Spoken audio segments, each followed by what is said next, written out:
My ex-girlfriend from high school gave me her 2 cents about this post that I put on Facebook, my old boy account that I don't ever use. It's really long, so I get it if you swipe. Amy Romeo.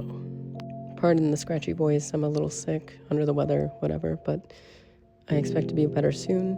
However, I'm so happy that you stopped by. I've missed you, being that you are like my technically ex-girlfriend experiment type. I do believe you were like one of the first people that I told that I was bisexual when I was like 14 or 15, when I first started going to El Segundo High School as a sophomore. And thank you, honestly. Thank you so much for making me feel as comfortable as I did and just being so understanding to everything of which I stood for, which was uniqueness, authenticity, just going against the mainstream and wearing a tail, being that raver that, I don't know if I inspired you to rave, but I mean, I know that the school was raving when I left, even though in the beginning I was getting shit talked all the time. You were always someone that I looked up to. Always. Literally, you always had your shit handled, stressing about things that were so irrelevant, but I really appreciated your perseverance and your hard work that got you the degree in which you got. Was envious to a degree, I'm not gonna lie. I was like, damn, she really has her life together. But I was really heavy in the bottle at the time when you were going to UC Center. I think you were always that girl that I wish I didn't fail. I felt so embarrassed that I couldn't really, get aroused by you, if I'm being honest.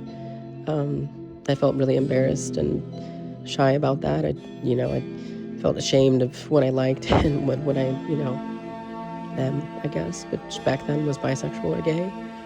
Being raised Catholic and growing up in a very conservative household, with my mother being the literal mother dearest, I always appreciated the connection that you had with your mother and your father. And I think your mother is now passed, so I mean, rest in peace, but she was the gentlest of souls, literally, and I wished that I could ever have that. But it's okay, I'm not here to compare or no one's better or worse than anybody here. I'm just kind of giving you, I guess, a little bit of contextual backstory of stuff that I've never really told you. But I'm making it public, I suppose. I don't expect anyone else to listen to this. I'm specifically making this and sending this to you. We'll post it, but, I will keep your name.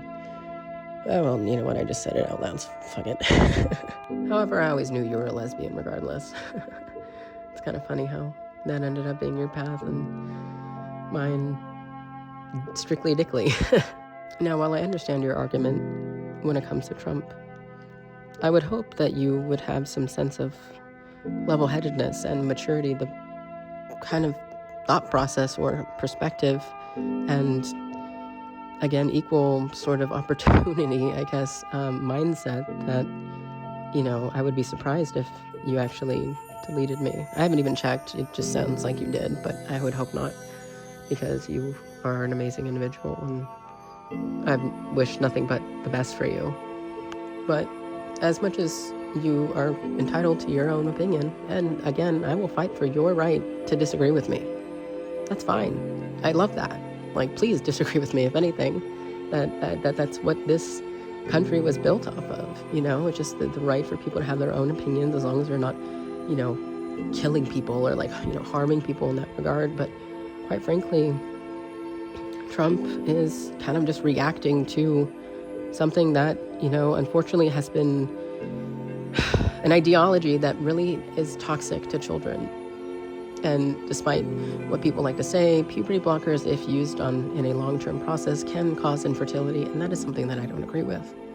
And then to say that someone's tomgirl phase or tomboy phase is more than that is, as a child, when they're being robbed of their actual pubescent era, not fully able to make that conscious decision because of the fact that they won't even know what it meant to be or felt like to be, their true boy self or girl self.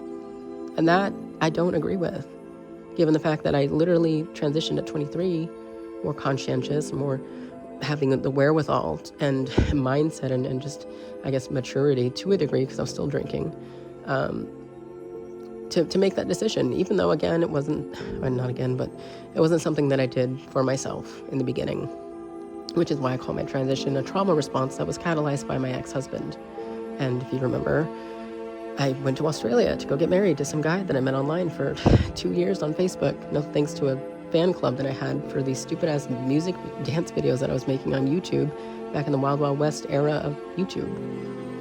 And, but this person was my everything, and it just, the catalyzation was his interest in trans people. And I was very against that to a degree because of the fact that I got groomed by Alexis Arquette when I was 9. And that was a very traumatic experience, to be honest. I never ever talked about it. God forbid I would ever tell my mother, because she would just call me a liar just like she did about my father. And, it's okay though. I'm not here trying to woe is me, da-da-da-da, I'm not asking for attention or sympathy or whatever. I don't care about that. I don't need that. I love my trauma. I love everything that I've been through, because I hope that humanity can get to that point in their life, because it is so liberating. And I look at character, okay? And with the two coherent presidential candidates, Kamala Harris, or Kamala D. Harris, whatever, and then Donald J. Trump, the most competent seeming was Donald Trump. He literally was the only person that gave a motherfucking fuck about the people that were the victims of Hurricane Helene, which I lost 2 friends when they went hiking in the Appalachian Mountains. They just got married. I've still not heard from them, and I miss them a lot, But the only president that, even during, his campaign and stuff like that, was heckled by an audience member. And I don't even know if this was a political stunt or publicity stunt. I can understand that. Damn, it's a smart marketing. But at the same time, he was like, I don't care about votes. I care about people. That's what made me realize, hey, there's someone that actually kind of gives a fuck. Kamala said there was no money. I'm sorry, $750. That was literally a loan. That if it was not paid back in a timely manner in the fine print of the paper, that you essentially, you would lose your land. And that's fucked up. And then Biden was like, no more money. Rude. But he was old and incompetent anyways. But, so I look at the character, and yes, Trump's a dick. I'm not going to lie. Yes, he's an asshole. But we need that as a leader, because people respect that. Excuse me.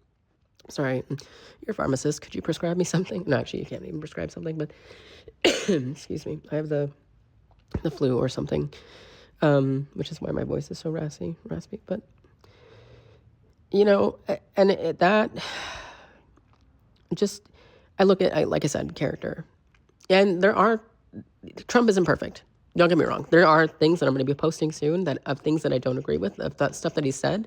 And I don't know if that was just a reaction, or if he was, speaking out of his ass because he's tired or whatever. I mean, people, especially the presidential seat is not the easiest job, even though he does take a lot of days off for golf. But I mean, I don't blame him. If that's his fucking piece, then let him have it at the end of the day. But I don't,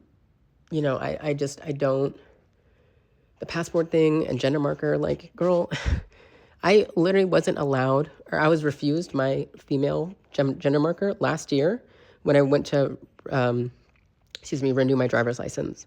For what reason? I have no clue. I just didn't argue it. I was just like, okay, that's fine. I need my driver's license. I got to get out of here. I hate being at the DMV anyways. That thing is now serving G234 at window number 19. Get the out of here. That lady is so annoying. Anyways, but I'm secure with myself. I don't really trip out over that, because that's insecurity. And I'm very thankful that I've reached this point in my life to actually even be able to say that. Because I used to get conflicted when someone was like, oh, hello, sir. Hello. I'm like, oof. I get a little shy, I get a little blushy. But anyways, I get your argument. But if out of everything that I wrote in that first picture, in that first message, you can at least graduate and congratulate me on not drinking for 9 years. You know how bad I was with drinking? Fuck, you've seen me so bad. And the fact that you just picked out that Trump thing, it says a lot. It says a lot, and it breaks my heart. It really does, because I have been through so much. And I don't know. I mean, that's your first reply. I love you, Amy. You're amazing. You're still beautiful. You always will be. But What the fuck? What the fuck?